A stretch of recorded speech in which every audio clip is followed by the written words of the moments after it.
Miguel nasceu em uma vila simples no interior do Maranhão. Era um lugar onde o tempo corria devagar, onde os sinos da igreja batiam pontualmente às 6 e os galos anunciavam a alvorada como maestros de um cotidiano humilde. Desde cedo, Miguel demonstrou uma inteligência fora do comum. Aos 5 anos, já soletrava palavras de jornais velhos que o pai trazia embrulhando carne. Aos 7, lia cartazes em inglês sem jamais ter tido aula. Seu fascínio por idiomas começou com uma palavra, hello. Viu em uma embalagem estrangeira e correu para perguntar à mãe o que significava. Dona Teresa, com doçura, respondeu. É como dizem oi lá do outro lado do mundo. Miguel se apaixonou por esse outro lado do mundo. Aprendia idioma sozinho com livros velhos, jornais estrangeiros e pedaços de revistas deixados por missionários. Usava folhas de caderno dobradas como dicionário improvisado, onde anotava expressões em francês, japonês e inglês. Enquanto os outros meninos jogavam bola na poeira vermelha do campo de terra, Miguel lia debaixo de uma mangueira. Ninguém ali entendia aquele hábito. Alguns debochavam. Outros apenas ignoravam. Cresceu invisível, com um talento raro que ninguém valorizava. Mas sua mãe via. Sempre via. Menino que fala muitas línguas pode abrir muitas portas. Só não pode esquecer de onde saiu, dizia ela, enquanto costurava roupas até de madrugada. Aos 18 anos, Miguel embarcou num ônibus rumo a São Paulo. Levava uma mochila gasta, um caderno com anotações em 8 idiomas e o bilhete da mãe costurado no forro. Trabalhou em construções. Sentiu o cimento rachar seus dedos. Lavou carros sob sol escaldante. Dormiu em pensões onde o silêncio era quebrado apenas por tosses ou preces baixas de outros migrantes. Mas nunca deixou de aprender. Em cada brecha do tempo, lia livros achados em caixas de descarte. Aprendeu a usar celulares quebrados para assistir a vídeos de pronúncia em russo. Copiava frases em guardanapos. Cada novo termo era um tijolo em sua ponte pessoal para o mundo.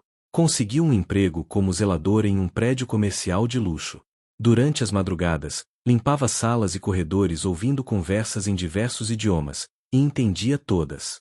Certa vez, durante a pausa, comentou com um gerente. Acho bonito ouvir alemão. Sei algumas frases. O homem riu alto. Vai estudar, meu chapa. Isso aí é pra gente que tem diploma. Miguel calou. Entendeu que, naquele mundo, conhecimento sem pedigree era visto como insolência. Mas ele não parou. Fez do silêncio seu mestre e do anonimato sua armadura. Vitor Brandão era o tipo de CEO que passava despercebido se não fosse pelo magnetismo do olhar. Jovem, bilionário, filho de um império, mas com a mente de alguém que não aceitava heranças fáceis. Trabalhava até tarde. Observava mais do que falava. E numa dessas noites silenciosas, ouviu algo incomum. Miguel murmurava frases em sueco enquanto recolhia sacos de lixo. Intrigado, Vitor armou uma pequena armadilha. Deixou, sobre uma mesa da sala de reuniões, uma pilha de documentos em alemão. Assistiu da sala ao lado. Viu Miguel se aproximar, folhear os papéis com respeito, e então lê-los em voz baixa, quase com reverência. Vitor conteve o sorriso. Chamou Miguel para uma conversa no dia seguinte. O zelador chegou tenso. Achava que seria punido por invadir um espaço proibido. Quantos idiomas você fala? Perguntou Vitor. Miguel hesitou, depois disse. 9, talvez 10. Aprendi sozinho. Vitor não respondeu. Apenas apertou um botão. 3 executivos estrangeiros entraram na sala. Um francês, um japonês e um americano. O teste começou. E terminou em aplausos discretos. Um novo capítulo havia se iniciado, não apenas para Miguel, mas para todos naquele prédio. A continuação dos demais capítulos com aprofundamento seguirá na próxima atualização, capítulo por capítulo, com cenas emocionais, memórias e detalhes ampliados. Deseja que eu siga com o capítulo 4 em diante agora? Miguel trocou o uniforme por um terno modesto. Passou a ser visto pelos corredores em que antes era ignorado. De zelador a intérprete, seu novo papel causava olhares surpresos e cochichos. Alguns o admiravam em silêncio, outros o observavam com desconfiança, como se a ascensão fosse uma ameaça à ordem natural das coisas. Vitor, porém, via mais longe. Sabia que aquele homem simples tinha algo raro: autenticidade. Miguel não usava sua inteligência para se exibir, mas para construir pontes. E era isso que ele fazia: conectava mundos. Durante reuniões com investidores estrangeiros, sua presença se tornou essencial.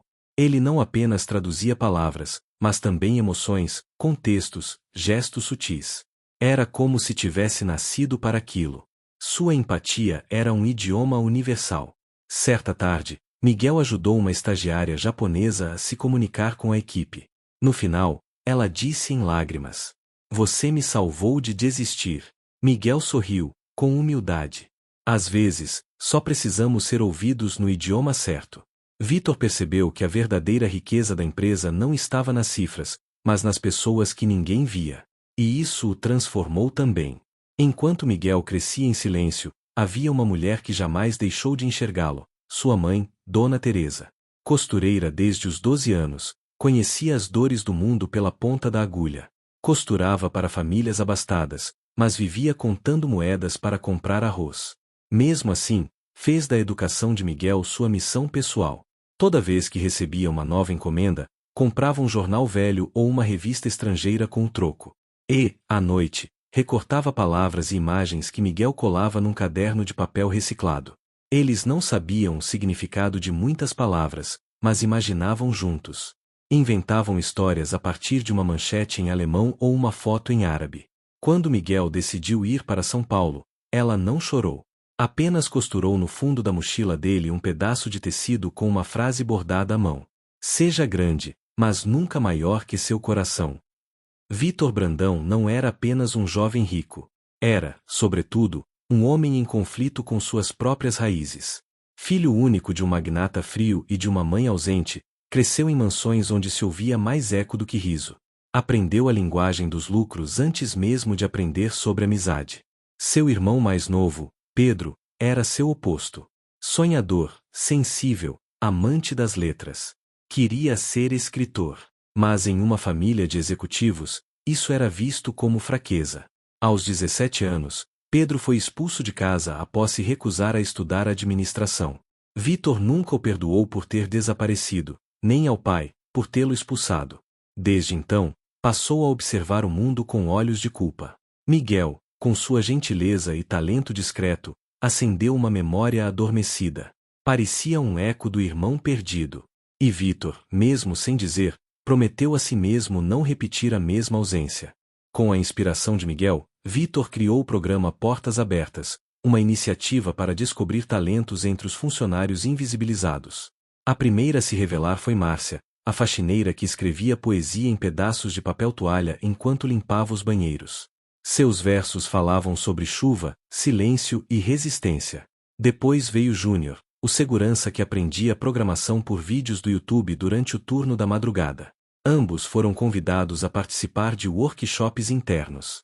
Márcia recitou seus poemas em um evento da empresa. Júnior foi promovido à área de tecnologia. Eles se tornaram os primeiros frutos de uma árvore que Miguel ajudava a regar. Nos corredores do prédio, os cumprimentos mudaram. Os olhares também. Pela primeira vez, pessoas antes ignoradas eram chamadas pelos nomes. E isso, para muitos, era mais valioso que qualquer bônus salarial. Chegou o grande dia. A empresa receberia uma comitiva de investidores europeus. Era a chance de fechar um contrato bilionário. Vitor decidiu: Miguel seria o anfitrião principal. A decisão causou polêmica entre os diretores. Um ex-zelador representando a empresa? Vitor não recuou. Ele representa melhor nossos valores do que qualquer planilha. Na manhã da apresentação, Miguel vestiu um terno simples, emprestado por um colega. Subiu ao palco com as mãos suadas, mas a voz firme. Começou em inglês, seguiu em alemão, depois francês. Sua fluência era impecável, mas o que realmente comoveu foi o final. Eu sou Miguel. Fui invisível por muito tempo, mas aprendi que cada pessoa tem uma história. E hoje, eu falo o idioma mais importante, o da dignidade. A sala ficou em silêncio. E depois, explodiu em aplausos. Entre os presentes, uma mulher chorava discretamente, Dona Teresa. Vitor havia mandado buscá-la de surpresa. Quando Miguel a viu, desceu do palco correndo e a abraçou como se quisesse voltar no tempo. Ela estendeu a mão e lhe mostrou o bilhete bordado.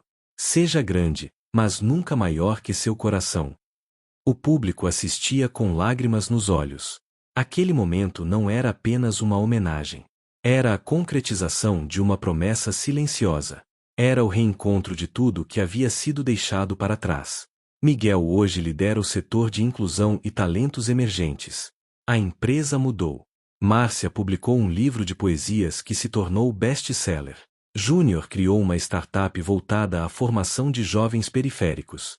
Dona Teresa vive numa casa confortável com uma biblioteca modesta, onde lê traduções feitas pelo próprio filho. O prédio agora tem murais com fotos dos funcionários e suas histórias. Os cargos ainda existem, mas não definem mais o valor das pessoas. Quando perguntam a Miguel quantos idiomas ele fala, ele sorri. Hoje, eu falo o mais difícil de todos, o da dignidade. Com o sucesso da apresentação e o impacto da nova cultura empresarial, Vitor e Miguel iniciaram uma reformulação mais profunda. Criaram um projeto piloto de educação dentro da empresa, Escadas do Saber. O programa oferecia aulas noturnas de idiomas, informática e expressão oral para os funcionários da base. Miguel assumiu pessoalmente as turmas iniciais. À noite, os corredores da empresa se enchiam de vozes tímidas tentando pronunciar suas primeiras palavras em inglês ou francês. Márcia se tornou monitora voluntária. Júnior dava aulas básicas de lógica. A cada degrau vencido, surgiam sorrisos. E pela primeira vez, o chão de fábrica era também um espaço de aprendizado e ascensão. Em pouco tempo, outros departamentos se envolveram. A área de recursos humanos adaptou horários para que turnos pudessem participar das aulas. O refeitório foi transformado em sala multimídia após as 18 horas. Os quadros de aviso passaram a exibir frases motivacionais bilíngues escritas pelos próprios alunos. Vitor, ao caminhar por entre essas transformações, dizia em tom baixo: "Isso é o que eu queria ter aprendido na escola da vida." Entre os participantes do projeto estava Helena, uma copeira de 55 anos que nunca havia terminado o ensino fundamental. Ela dizia que seu maior sonho era ler um livro inteiro sozinha. Miguel a incentivava com paciência. Vitor doou livros em linguagem acessível. 3 meses depois, Helena leu O Pequeno Príncipe do começo ao fim. Chorou ao fechar a última página.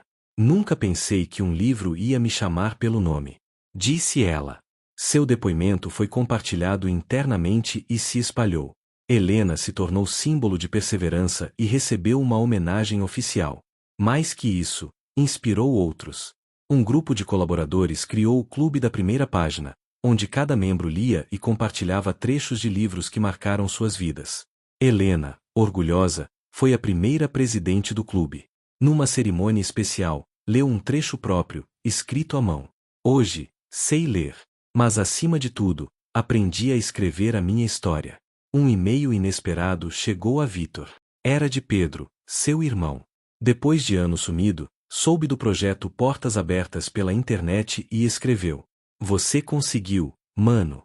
Tornou aquilo que nosso pai chamava de fraqueza, uma força." Vitor o convidou para visitar a empresa. Pedro chegou simples, com mochila nas costas e cadernos de anotações. Passou uma tarde inteira ouvindo histórias dos funcionários, emocionado. "Miguel, você é tudo o que eu sonhei ser", disse ele ao zelador. Daquele dia em diante, Pedro se tornou voluntário permanente nas oficinas de escrita da empresa. Ministrava aulas com paixão, citando autores esquecidos e inspirando outros a transformar dor em poesia. Num dos encontros, Pedro compartilhou o rascunho de um livro que vinha escrevendo há anos. Era sobre irmãos que se reencontram pelo idioma da empatia. Ao final da leitura, Vitor chorou como nunca havia feito. Miguel e Márcia organizaram um livro com histórias reais dos funcionários, vozes que estavam em silêncio. A coletânea reuniu relatos de infância, superação, sonhos e perdas. O lançamento ocorreu em um teatro modesto do centro da cidade. Lotado. Cada autor leu um trecho. Dona Teresa leu o prefácio, escrito por Miguel. Foi aplaudida de pé. O livro se espalhou pelas redes sociais, chegou à mídia e inspirou outras empresas a criarem programas semelhantes. Um dos capítulos mais comentados era de um porteiro chamado Elias, que escreveu sobre seu pai, analfabeto, que lhe ensinou a ler por meio de placas de rua. A história virou matéria de jornal e fez com que Elias reencontrasse um irmão perdido. A obra virou símbolo de uma nova era corporativa, aquela em que a humanidade cabia dentro das empresas. No aniversário de 1 ano do projeto, Miguel foi homenageado com um mural em sua vila natal. Ao lado do retrato, estava escrito: "Ele não esqueceu de onde veio e nos ensinou para onde podemos ir." Vitor visitou a vila com ele. Caminharam pelas ruas de terra, onde crianças agora liam livros emprestados da pequena biblioteca local, construída com o apoio da empresa. Ali, olhando o céu de sua terra natal, Miguel disse: "As palavras me deram asas, mas foram as raízes que me ensinaram a voar." Depois do evento, Vitor sugeriu que expandissem o projeto para outras comunidades. Surgiu então o Raízes Abertas, uma iniciativa para identificar talentos em zonas rurais e dar acesso remoto a programas de desenvolvimento humano. A ideia era simples, mas revolucionária: levar oportunidades onde só havia esquecimento. Miguel voltou a visitar sua antiga escola. Sentou-se com os alunos, ouviu suas histórias e prometeu: "Se vocês aprenderem a ouvir, aprenderão a falar com o mundo." Tempos depois, Miguel foi entrevistado por uma revista internacional. Ao fim da conversa, perguntaram: "Qual palavra, entre todas que você conhece, é a mais importante?" Ele respondeu, sem hesitar: "Respeito. É o idioma que todo ser humano entende, mas poucos falam fluentemente." A repórter sorriu, mas insistiu: "E se pudesse dizer algo ao menino que você foi um dia?" Miguel olhou pela janela, onde a cidade pulsava com ruídos, cores e pressa. Então disse: "Diria: continue. Mesmo quando ninguém vê, mesmo quando zombam. O mundo precisa de quem insiste em ser luz no escuro." Após a entrevista, ele caminhou pela antiga sede da empresa. No corredor principal, havia agora um retrato seu e uma placa com a frase: "Talento não tem uniforme, tem alma." Crianças de escolas públicas visitavam o local. Funcionários recém-contratados liam sua história no manual de boas-vindas. Um garoto parou diante do retrato e perguntou: "Ele era faxineiro mesmo?" E uma funcionária respondeu, com orgulho: "Era. E hoje ele limpa o mundo com palavras." Miguel seguiu seu caminho, silencioso, carregando o mesmo caderno surrado da infância, agora com novas páginas. Ainda anotava frases, ainda aprendia, ainda acreditava que ouvir é o primeiro passo para mudar tudo. Se essa história te tocou, curta, compartilhe e inscreva-se no canal. Aqui, cada narrativa revela aquilo que o mundo teima em ignorar: a beleza invisível das vidas comuns.